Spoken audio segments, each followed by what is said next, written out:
উত্তর দিতে পারি। অঙ্কন তারপর নির্মলবাবু আপনার কাছে আসবো।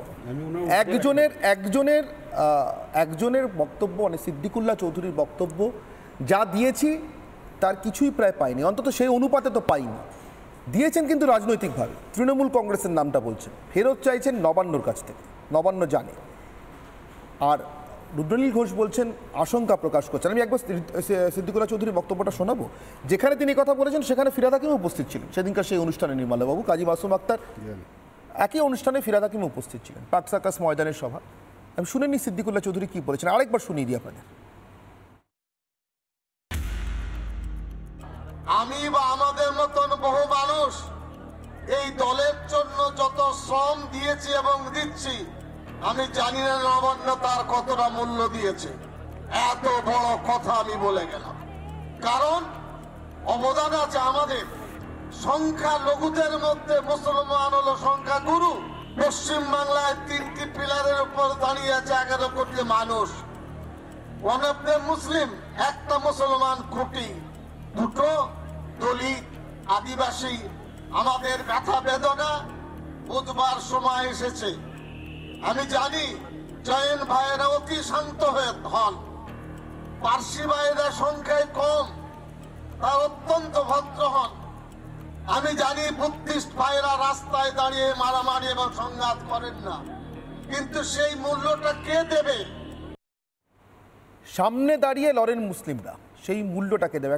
একটা কোনো একটা কিছু মূল্য ফেরত চাইছেন, কিসে? ক্ষমতায়? অঙ্কন কি মনে হয়? রাজনীতিতে আমি তো বুঝি ক্ষমতা ছাড়া কিভাবে মূল্য দেওয়া সম্ভব না। দেখুন, রুদ্রদা যে আশঙ্কা প্রকাশ করেছে, এই আশঙ্কাটা কিন্তু অত্যন্ত বাস্তব। কারণ কি, আপনি এই লোকসভা ভোটের পরেই দেখবেন ইন্ডিয়ান ইউনিয়ন মুসলিম লীগের যিনি কেরল থেকে এমপি রয়েছেন এবং যিনি ইন্ডি জোটের একটি শরিকও বটে, মোহাম্মদ বাশির, সেই বাশির সাহেব কিন্তু একটা কথা বলেছেন খুব চমৎকার, যে 2026 সালে কেরলের মসনদে সেই বসবে আমাদেরই জোট সঙ্গীদের মধ্যে, অর্থাৎ বামেদের থেকে অথবা কংগ্রেসের থেকে, যে উপমুখ্যমন্ত্রী ডাই সিএম হিসেবে কেরলে কোনো একজন মুসলিমকে প্রজেক্ট করবেন। তাহলে আপনি দেখুন, কেরলে অলরেডি কিন্তু এই জোটের মধ্যে থেকে ক্লেম করা শুরু হয়ে গেছে যে যদি মুসলিমকে আপনি উপমুখ্যমন্ত্রিত্ব দেন, আমরা কিন্তু তাকেই সমর্থন করবে এবং তার বদলেই কিন্তু সে ক্ষমতায় আসতে শুরু করবে।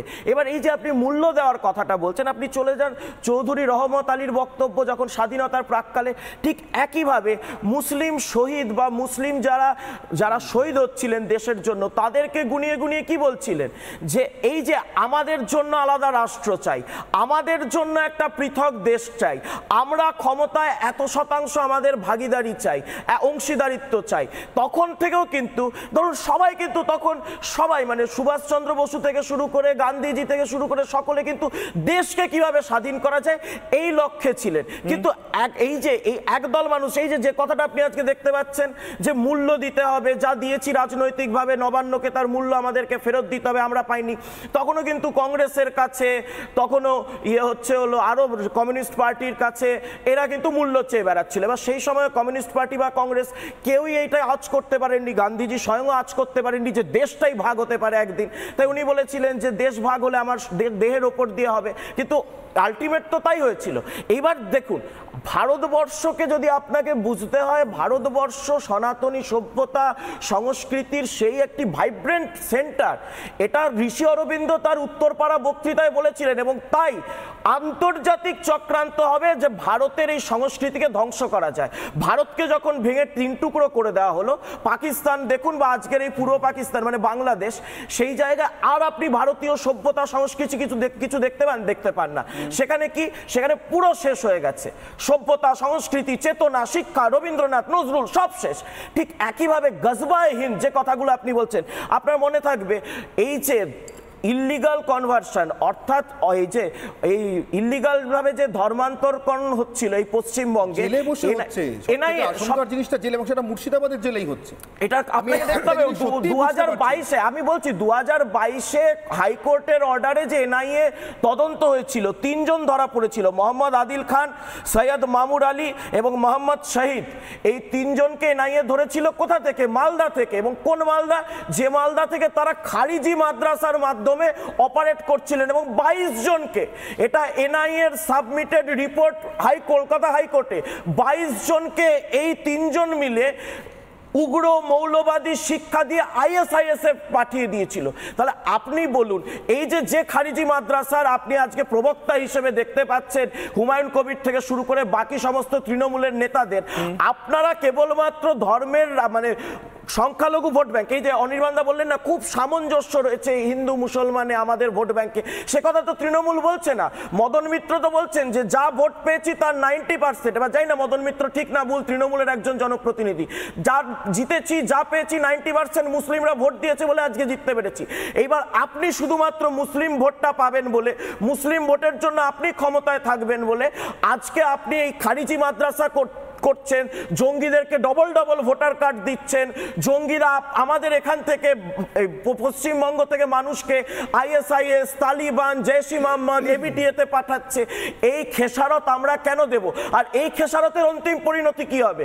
যেমন কেরলে ডাক উঠেছে একজন মুসলিম উপমুখ্যমন্ত্রীত্বে, কালকে এখন তো ভাইপো নিয়ে চলছে, ভাইপোর পর 26-এ দেখুন, 26-এ যদি এরা ক্ষমতার সেই সময় চলে আসে তখন তো এরা দাবি করবে যে এই যে হুমায়ুন কবিরকে উপমুখ্যমন্ত্রী করা হোক, পরে আবার বলবে ফিরাদ হাকিমকে মুখ্যমন্ত্রী করা হোক।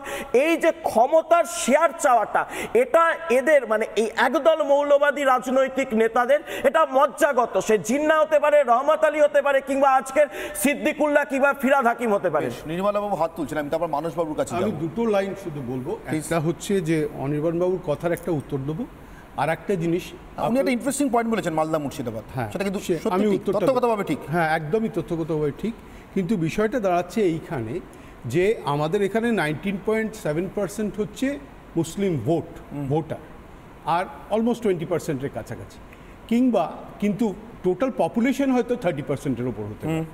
সুতরাং ওই যে 19.7% যে রয়েছে তার মধ্যে আমি যেটা বলার চেষ্টা করেছি যে 92% কনসলিডেশন মমতার ফেভারে গেছে। সুতরাং সেটা যে কোনো কারণেই হোক গেছে, এবং আজকে সেই কথাটা আমি বলার চেষ্টা করেছি। উনি যেটা বলেছেন সেটা একদম ঠিক, কিন্তু তার মানে এই নয় যে মুসলিমরা ওকে খুব সিলেক্টিভলি ভোট দেয়, তা নয়, এন ব্লকই ভোট দেয়, 92% নাহলে হতো না। দ্বিতীয় কথা হচ্ছে সব থেকে বড় জিনিস, আপনাকে একটু ধরিয়ে দিচ্ছি, সেটা হচ্ছে মমতা বন্দ্যোপাধ্যায়কে যারা চেনেন তারা আজকে রুদ্রনীলবাবু যেটা বলেছেন উনি ওনার মতো করে বলেছেন। মমতা বন্দ্যোপাধ্যায়কে যদি আপনি সাংবাদিক হিসেবে কিংবা আমি যদি গিয়ে জিজ্ঞেস করি, উনি বলবেন আমি আমারটা ভালো বুঝি, ওকে নিজের চরকায় তেল দিতে বলবো।